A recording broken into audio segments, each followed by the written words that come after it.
Hello there. Here's your semester exam for our geometry class. Be sure you pay attention to what numbers I'm telling you to do on here. All right.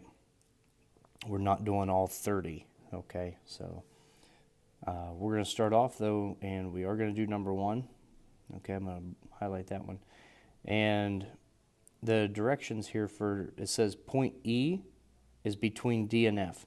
So that would be like if we had I'm going to draw a picture of this. So you have, here's D and F. E is in between them, okay? So they want us to use this information, and we want to solve an equation for x. So we're going to use this stuff right here to help us solve for x. So in number 1, it says DE is 5x minus 3. So this part is 5x minus 3, and EF, which is 3x plus 5. Okay. And then they're telling us that the entire thing equals 66. So to solve this problem, I'm just going to kind of scoot this off to the side. All you got to do is just set them up 5x plus, or excuse me, that should be a minus. There we go. 5x minus 3 plus 3x plus 5 equals 66. Keep in mind you got like terms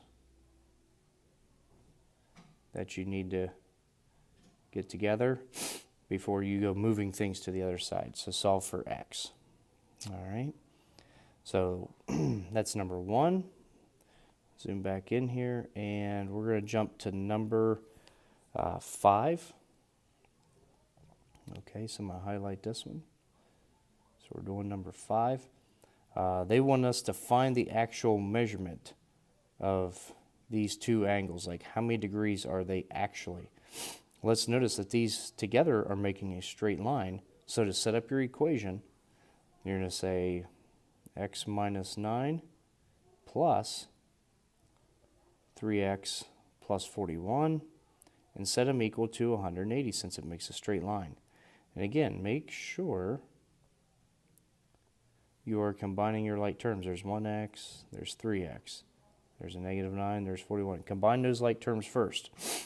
Once you solve for x, you need to make sure you plug him back in here and resolve for out how many degrees. How many degrees are each of those angles? That's number 5. 7, 8, 9. Okay, we're going to do each of these. Pretty simple. You need to tell us if they're a convex or concave shape. Okay, convex or concave. Now remember, convex, they're just a normal kind of a looking shape, but concave has like a corner that would be dented inward.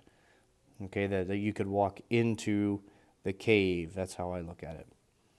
All right, so that's 7, 8, and 9. Moving on, we're going to do number 10. We need to figure out what the pattern is between these numbers, and then what's the next number on in the pattern. So we go from 4 to 9, from 9 to 16, and 16 to 25. So take a look at how are they changing the pattern, and then what is the next one in line. Okay, moving on. We're going to do number 12.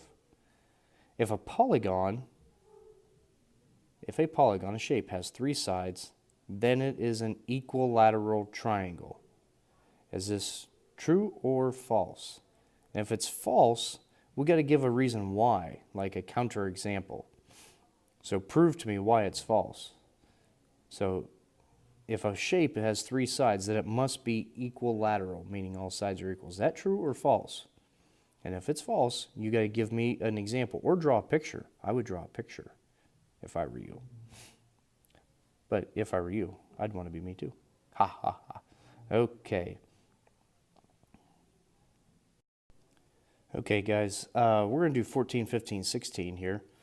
And here's the word bank: transitive, reflexive, and symmetry. Those are your three choices for these. So take a careful look at these and all three of these. And which one of these properties would you use for those three right there? Okay? It's 14, 15, 16. Okay, we're going to do number 18 on this one. And we're looking at this picture over here of the basketball hoop. It says, is the backboard perpendicular, parallel, or skew to the ground? So is the backboard, is he parallel with the ground? Is he perpendicular, or is he skew? That's number 18. We're going to jump down the page. And we are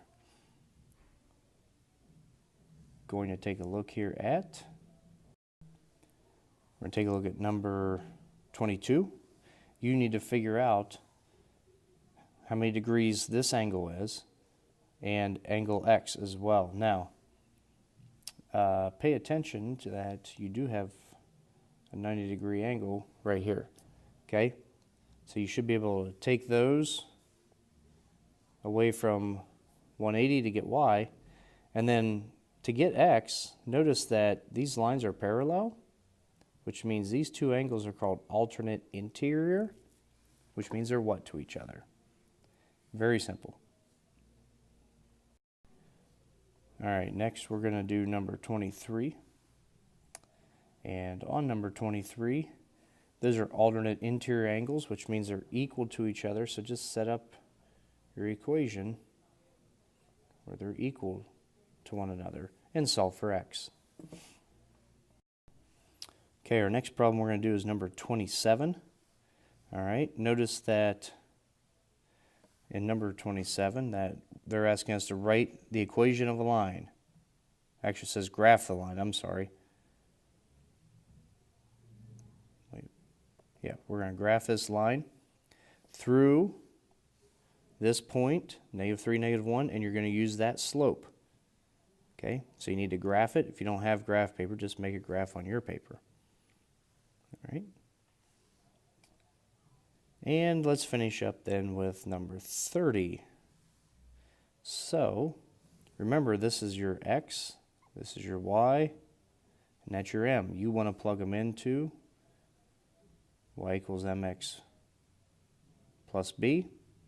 You are trying to figure out what is b. You're trying to solve for him.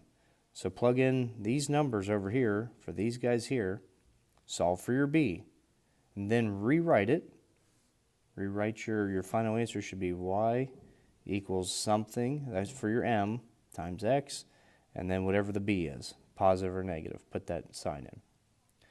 Okay, that's the end of your semester exam. Take your time, rewatch anything. I wish you the best of luck.